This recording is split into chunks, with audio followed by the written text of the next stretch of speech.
So guys, before we get into today's video, I wanted to give you guys a little bit of a background. It was actually 75 minutes long.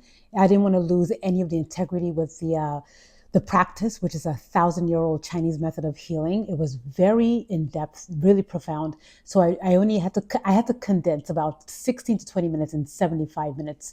But I wanted to really bring to you guys exactly things that we talked about behind the scenes.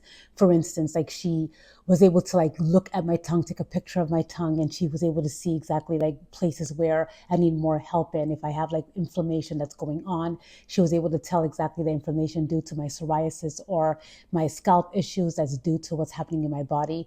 And she was also able to tell exactly based on my palms sweating all the time and due to things that are going on internally. And just the biggest tip that she gave me that I love, the takeaway, I'm not sure if it's in the video at all, but you guys will see when the video actually starts, was drinking water. I drink water. I was like a half a gallon a day, but I was actually doing it incorrectly. I was getting rid of a lot of great, I would say a lot of great things in my body. I wasn't adding electrolytes. So she taught me exactly how to use a little bit of salt, which is sea salt. I'm using pink Himalayan sea salt, a little bit of that in my water, and also using citrus, like either sliced oranges, sliced lemons, like things like that to actually infuse in my water and also keep it at room temperature. Of course, it varies for different reasons and different healing purposes. It goes from anywhere from, pain relief from acupuncture all the way to in the middle, like when it comes to either like curing things when it comes to different women's health and even conceiving if you're having fertility issues. So it was such an in-depth thing. I didn't want you guys to miss a thing. I wanted to give you guys more of a behind the scenes and conversation that we had, which you will not be in the video. Without further ado, guys, enjoy.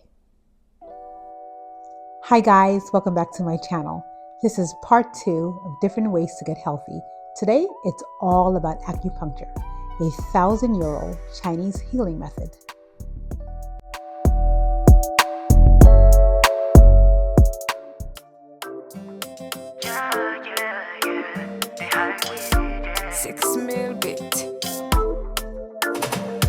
If you sky, man, you go fly.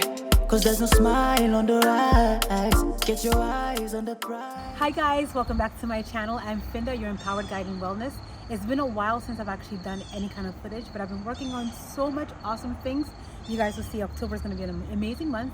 But anyway, that being said, if you're new to my channel, welcome. I'm Finda, your empowered guide in wellness. Please be sure to actually hit that subscribe button so you can help me grow and we can grow together. So guys, this is part 2 of different ways to get healthy. I did part 1, you guys can check that out a few months ago, and this is part 2, and it's going to be all about acupuncture. I've always wanted to try acupuncture out, and it's something that I've actually learned about. It's a Chinese method way of actually healing. It actually it helps you to heal from pains and also helps you in so many different ways. I'm actually going to go get it done today, and you guys are going to come in with me and actually see the whole, I would say, process of acupuncture. So guys, come on in.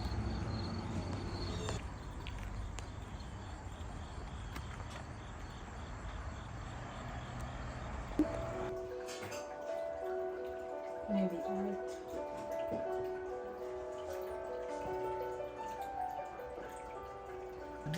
All right, guys, we are back. We're with Aini, and she is a acupuncture specialist. I'm just going to ask a couple of questions for her that she would actually educate you guys with. As I said, this is my first time actually doing it too as well. I'm really excited to learn and also to just go through the treatment. So, Aini, questions for you. What exactly is acupuncture? Acupuncture is a traditional healing art. It's been around for over 2,500 years, practiced mostly in East Asia. So from a traditional standpoint, the purpose of acupuncture is to move qi. I always use the example of if someone put a tourniquet on your arm, right? Mm-hmm. You will see that there's some amount of stagnation that happens there, right? So for an hour or so, maybe you're going to start to feel numbness, tingling in your fingers. And then above that, you might have swelling, discoloration, and the longer it stays, the worse that becomes, right? Because there's this blockage of the flow, right? Okay. So we're always concerned about how is qi flowing in your body. And if there's any kind of stagnation in the body, then you're going to have some places where you're going to have symptoms of deficiency. And then there are going to be other places where you show symptoms of excess happening in the body. So we use certain basic principles. It's looking at whatever problem you might be going through, whatever diagnosis you have, is taking a different look at that problem. I really love that. That's like, because the only thing I was familiar with was like the flow, exactly what it does for you in different healings. My other question is, who should take it and who should not do acupuncture? Is it for everybody? Acupuncture is for everybody. Mm-hmm. So like I said, with acupuncture, regardless of whatever diagnosis, there are certain diagnoses that they've been studied more from a Western standpoint, Mm-hmm. and the World Health Organization recognizes over 40 conditions that, through research they've seen that acupuncture is helpful. But in theory, acupuncture can be used for any condition, because regardless of whatever diagnosis you have, we're always looking at what symptoms are you experiencing. We look at your particular constitution and how your body is responding to whatever imbalance, and the goal is at the most basic level to bring the body back into balance. So we're supporting the systems of the body that support the body's self-healing mechanisms. Oh, I like that. And my last question for you, what does acupuncture do pertaining to women's health? So what's sort of the benefits for women? Oh, so many benefits. For myself as a woman, it was a space for me where I felt like really heard for the first time. So many symptoms in my younger years. I got the diagnosis of having PCOS. Okay. And for myself, during my whole holistic journey, which started with yoga, really.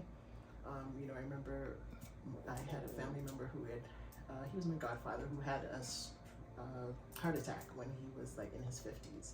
And from there, he found holistic healing and acupuncture and yoga. So he was the first person I ever saw really living like an intentionally healthy life, and I remember I would see him and a couple of his friends. They would walk up the hills in the morning, and they were in better health than I was at 20 years old. So I was like, oh, there must be something to this. He was doing headstands, they were more flexible. He was the first person who I saw just like eating natural herbs and things like that. So he made a big impression on me at that age. But for my own self, my own journey probably started where I really seriously started studying holistic medicine at around 30. And I started practicing yoga and became a yoga teacher. And from there, when I was looking to broaden my healthcare career, I decided to study traditional Chinese medicine. Prior to that, I have a career also as a respiratory therapist, working, in hospitals, helping people with like chronic respiratory illnesses. That's so amazing. I love how your story actually connects with family, and then also something that you actually experienced, and it brought you to actually helping women heal because you needed healing too as well. And I feel like that's such a very cathartic place to be. So guys, I'm actually just going to wrap up this part now, because we're going to get into the treatment part for myself. You guys will definitely see I would say the whole acupuncture part, but I'm going to actually just kind of keep the other parts like, proprietary. But I'll give you guys a lot of information towards the end of this video. So you guys enjoy. It was so hard for me to be still in the beginning. First, we worked on my breathing.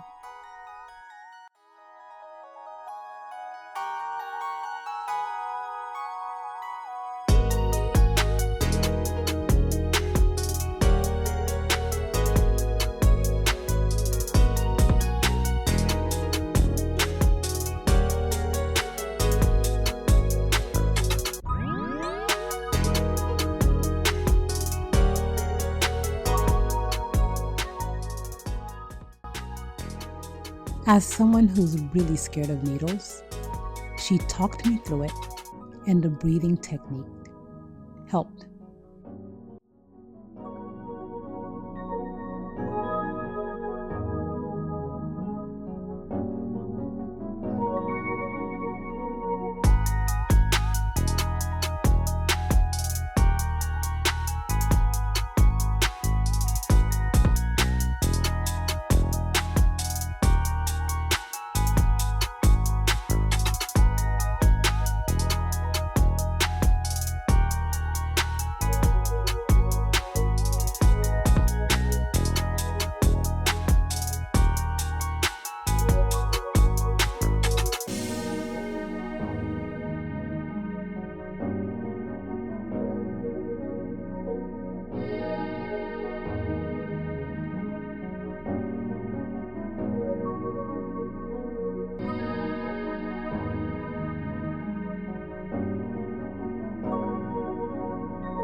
some parts were a bit sensitive to the needles, so she used the spray to help minimize the discomfort.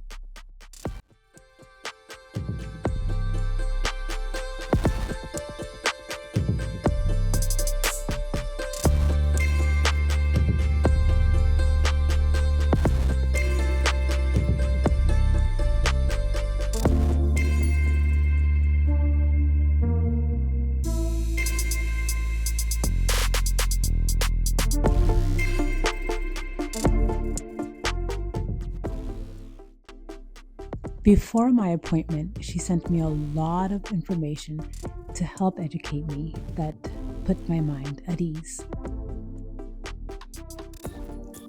The yin and yang in the Chinese culture is a proper balance to life. Yin is more movement, it's aggressive, it's strong, it's dominating, which are forces that I'm so used to working in. Yin is stillness, it's soft, it's cold, which is an energy that I need to work more in.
I was laying here for about 25 minutes, and after getting out of my head, I was able to relax.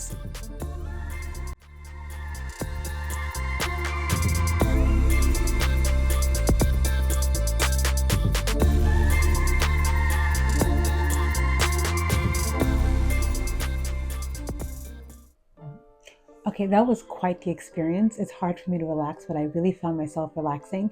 And I'm also really scared of needles, but it wasn't that bad at all. It was actually really beautiful. But I do have a question for you. What would you say is a really good tip or something you can give to people who have questions about acupuncture, but they're still apprehensive on the fence? They don't know what to do. Well, acupuncture is helping your body to heal itself. It's supporting your body is so smart. It's always trying to help you to heal. From a holistic perspective, when we look at your symptoms that you're experiencing, right? They're uncomfortable, but they're often the body's way of protecting you, right? A fever is trying to kill pathogens that are invading your body. So what we do is try to work with those systems rather than, just trying to do the opposite. It's really a gentle, natural way to heal yourself. And that's one of the reasons why my practice is gentle living. Because so many things, we ignore them until it becomes this boulder that life throws at us, right? So you ignore, as a woman, we ignore the cramps with our period, the heavy clots, the heavy bleeding. Then 10 years later, we have fibroids, right? And this now, depending on how big they are going to require a big intervention, or we start having fertility challenges.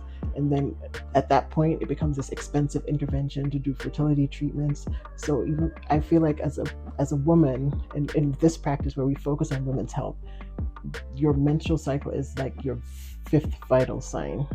That is an indication of not just fertility, but of really health as a woman. And how and we teach you how to move to support your body's natural rhythms, recognizing that as women, our hormone levels fluctuate, and it's this cyclical fluctuation, and we can live in harmony with that. So acupuncture teaches you how to live in harmony with your body, how to use your kitchen medicine, use herbs, use natural medicine to bring your body into balance and to maintain health. That's really refreshing. It's so true because for me, the balance part, I'm a go, go, go kind of person. And this was, I was very nervous coming in, where she actually really kind of gave me a lot of like I would say, questions for me to actually put my mind at ease, and even what to wear, what not to drink, or what to eat before you came in. So I'm going to put all of her information down below if you guys are actually interested. If you're in the Edison area, it's absolutely amazing how she walks you through this. And my journey helping you guys out with wellness is definitely my life's purpose. And I'm really grateful to actually bring you guys something completely different, put myself in a position of needles that I'm scared of, but I was able to do this, guys, just for healing. I'm really grateful that I can live my purpose to show you guys it is never too late for you to step into yours. As always, guys, don't forget that power moves to keep moving. Keep the game alive.